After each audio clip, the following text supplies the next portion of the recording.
Ikalimang Mr. Freeze Golf Invitational. Tampok ang selebrasyon ng buhay, tema ng tagumpay at serbisyo.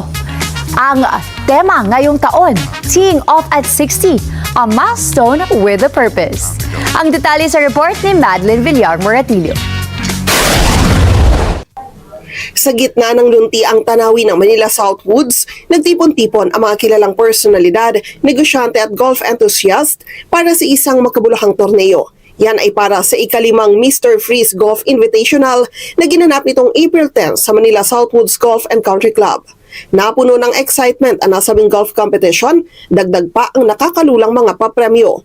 Bahagi ng event ang camaraderie, networking at pagbibigay suporta sa mga advokasiyang naglalayong tulungan ang mas nakararami.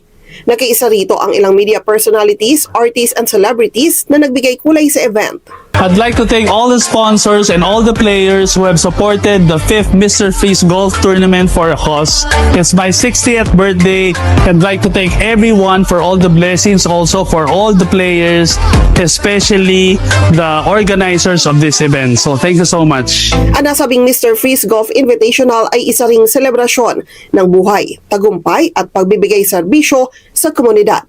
Tampok dito ang selebrasyon ng 60th birthday ng tinaguriang Mr. Freeze King na si Jerry Santos. Kaya naman hindi lang ito simpleng palaro, kundi isang milestone celebration na tinaguriang Teeing Off at 60 na sumisimbolo sa patuloy na pag-usbong ng isang leader na ginamit ang kanyang tagumpay upang makatulong sa iba. Para kay Jerry Santos, ang pag-abot sa edad na 60 ay hindi katapusan kundi simula ng mas malalim na layunin, ang magbigay ng inspirasyon at magbigay ng serbisyo publiko. Kahit senior na, mas pinatunayan ni Jerry Santos na ang tunay na tagumpay ay nasusukat hindi sa tagal ng panahon, kundi sa lalim ng layunin at serbisyong na ibibigay sa iba. Isang paalala na ang bawat milestone sa buhay ay hindi lamang dapat ipagdiwang, kundi gamitin bilang inspirasyon upang makagawa ng mas malaking epekto at pagtulong sa kapwa. Madeline Villar Moratillo para sa Mata ng Agila. Matatag, matapang, matapat.